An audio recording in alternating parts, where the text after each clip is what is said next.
Justus, você gravou um vídeo apoiando a candidatura do Bolsonaro. Por que você resolveu fazer isso?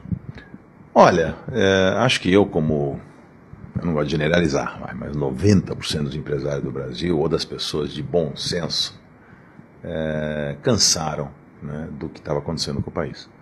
Dos desmandos, da corrupção, da roubalheira, da falta de caráter, uma série de coisas que nós vínhamos assistindo nos últimos 16 anos, vamos falar assim, de PT no Brasil, né?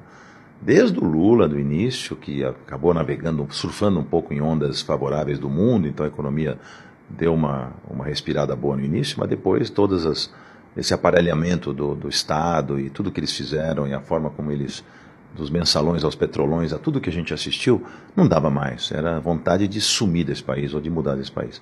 Você chegou a pensar nisso? Em mudar do Brasil e ir embora? Eu cheguei a pensar que eu te falar sinceramente, se o PT voltasse agora de novo, o Brasil não resistiria mais 4 ou 8 anos. Ia para os Estados Unidos. Eu tenho casa lá, ia morar nos Estados Unidos, ia ficar lá. Que é um país... Eu ia vender tudo. E não é só eu não, viu? Muita gente. Entendeu? O Brasil não dava mais para assistir. Se entrasse o Haddad e voltasse, soltarem o Lula e começasse tudo de novo, não dá mais. Já chegamos no limite do limite, já longe demais até. Porque o Brasil é rico demais e nós não conseguimos destruir ele ainda totalmente, mas está à beira da catástrofe, né?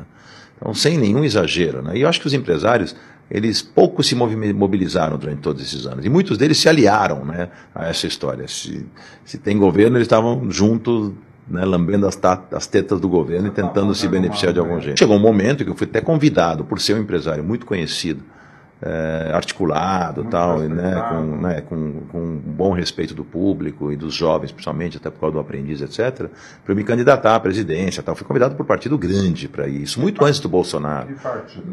Não vou ser agora antiético para dizer, mas na época, até para Brasília, eu fui, o marqueteiro do presidente, o Alcinho Moco, me convidou para uma conversa lá, foi até com o presidente, eu fui falar. Não, foi com o MDB. Essa era uma das opções, essa seria uma das opções, não chegou a nem avançar. Mas foi uma das conversas que eu tive, entre outras que eu tive. Partido novo? E não importa agora quais partidos, vamos deixar de partido de lado, mas o que importa é que eu sentia que eu não tinha o perfil. E cá entre nós, nem eu nem Luciano Huck teríamos o perfil de tomar facada do jeito que eu... Não por causa da facada, eu quero dizer isso só para como ilustração, né, metáfora, uma analogia, para mostrar o que esse cara está capaz de fazer, a coragem que ele tem, entendeu? E talvez a gente não fosse tão a fundo.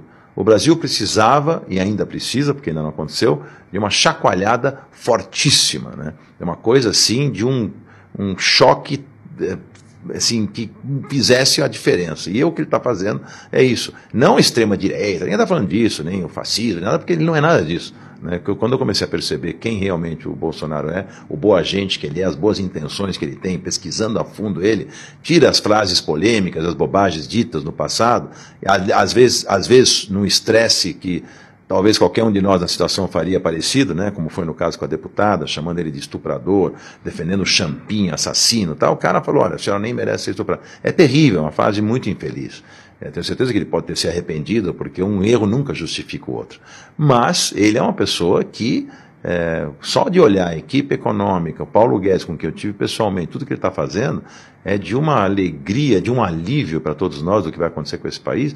Você vê os investimentos voltando, a confiança voltando, o Brasil começa a respirar ares totalmente diferentes, né? A diminuição do Estado que eles querem proporcionar, as privatizações, né? As reformas da Previdência, a reforma tributária, a reforma política, enfim, toda a forma diferente, a força que eles querem com tolerância zero com a criminalidade, a redução da maioridade penal. E eu vi que você vai me perguntar se eu sempre fui... Tá olhando minhas perguntas. Na sua pergunta. Eu já vou responder. Eu não era Bolsonaro. Eu pensei em votar no Geraldo Alckmin. Eu pensei em votar no Geraldo Alckmin, porque o Geraldo me parecia nessa transição alguém mais equilibrado, entendeu? Mas não é porque o Geraldo caiu nas pesquisas, não, porque eu comecei a acompanhar o que o Bolsonaro estava fazendo.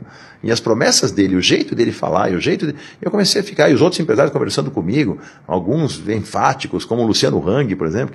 Ju, você tem que... Quando eu fui falar com o Luciano, eu fui tentar convencê-lo de que o Bolsonaro era um risco para nós. E ele me convenceu ao contrário, entendeu?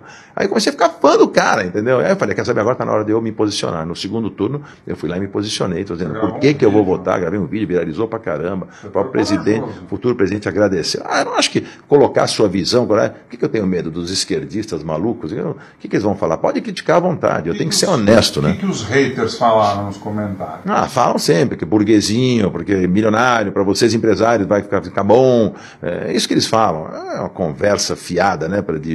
De partidos e grupelhos que apoiam a ditadura da Venezuela. Vamos falar da ditadura do Bolsonaro, da ditadura militar no Brasil, que nem se compara. A ditadura militar no Brasil, a qual eu não defendo, apesar acho que ela entrou num bom momento, mas demorou para sair, devia ter durado talvez 2 anos e acabou, já teria que ter uma eleição. Os militares precisam ter realmente tomado o poder porque o comunismo estava se instalando no Brasil, e aí botar ordem na casa e aí sair fora, o que não podia ter durado até 1900 e não sei quanto, de 64 a 80, não tem cabimento.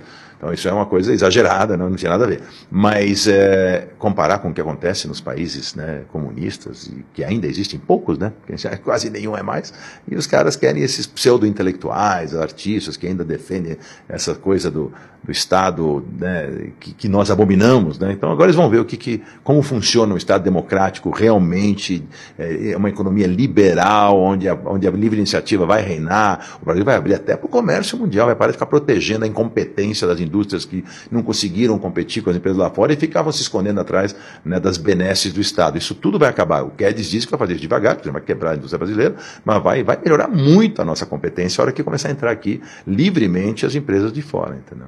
Justus, depois que você se posicionou publicamente apoiando o Bolsonaro, você perdeu fãs, seguidores? Não estou nem um pouco preocupado com isso. Eu estou muito mais preocupado em ter sido decente, honesto com meus princípios e com o meu país, dizendo o que eu sinto, o que eu penso, do que se eu vou ter mais ou menos seguidores. Isso não muda nada na minha vida. O que você achou do movimento Ele Não, feito por diversos artistas, cantores e apresentadores? Ridículo. Achei simplesmente ridículo. Eu primeiro respeito a opinião de todo mundo. Acho que tem direito, mas as pessoas estavam mal informadas, as pessoas estavam contaminadas. Não é possível que esses artistas, esses Chico Buarques da vida, não perceberam o que aconteceu com o Brasil, que não tenham visto tudo o que o PT e o que esses partidos de esquerda fizeram por esse país, as invasões de terra, as invasões, sabe, isso é tão antidemocrático, é tão absurdo, né? Os direitos, falam em direitos, falam em homofobia, falam uma série de coisas. É tão absurdo o que estava acontecendo no Brasil, principalmente do lado da economia e da ética e dos costumes, né? Que não tem sentido. O Brasil descambou para vale tudo, nada pode mais falar, tudo agora é o politicamente correto. Tal.